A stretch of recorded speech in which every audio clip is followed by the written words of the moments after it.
battu vainqueur, ce dernier a fait exécuter sur le sol gabonais des dizaines et des dizaines de compatriotes à l'arme de guerre. Ce sont des tueries qui ne resteront jamais impunies.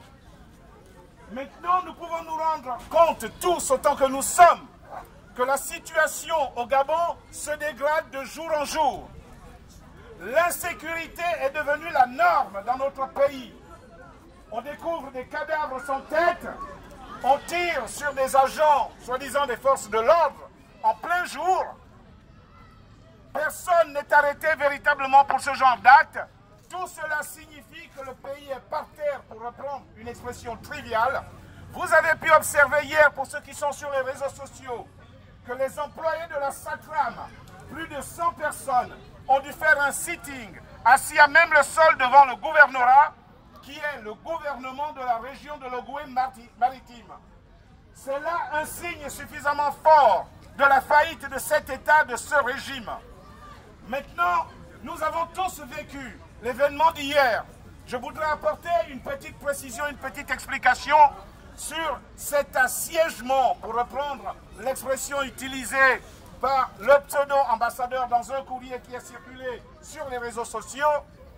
L'action d'un groupe en dictature ou l'action isolée d'un compatriote en dictature est une action pour le peuple et le peuple entier est responsable de cette action. Et c'est pour cette raison que nous considérons que ceux qui ont été là-dedans avec bravoure, avec courage, ne sont pas allés à titre individuel, ils ont représenté la volonté du peuple gabonais de faire prévaloir la victoire de Jean Ping et la symbolique qui aura consisté à décrocher le portrait de l'usurpateur et fixer au mur le portrait du président légitime que Jean Ping est également expressif de cette volonté populaire. C'est la volonté du peuple qui s'est exprimée, ce n'est pas le choix de quelques individus. Jean Ping étant l'expression physique du vote qui a été fait le 27 août 2016.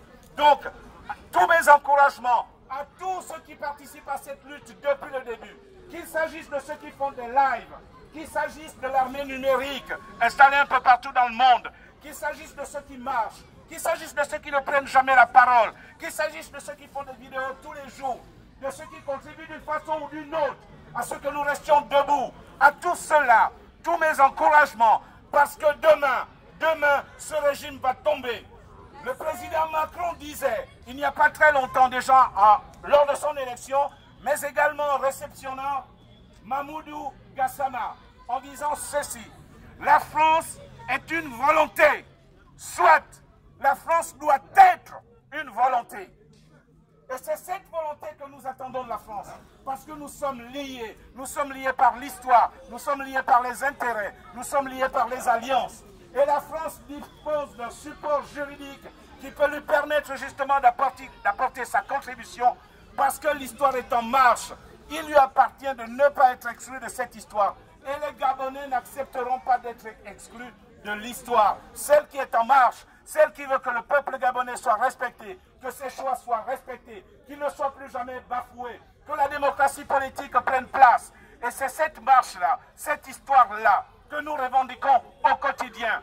Le régime au Gabon est à terre et je puis vous dire qu'il va tomber. Je le dis depuis quelques mois, mais c'est un processus lent, mais qui fermente jusqu'à sa chute. Donc, l'action d'hier, l'action d'avant-hier, les actions d'il y a 92 semaines maintenant ne sont pas vaines. Elles ne sont pas vaines. Nous vaincrons parce que le peuple reste et demeure le plus fort dans la conquête de la liberté. Merci à vous tous.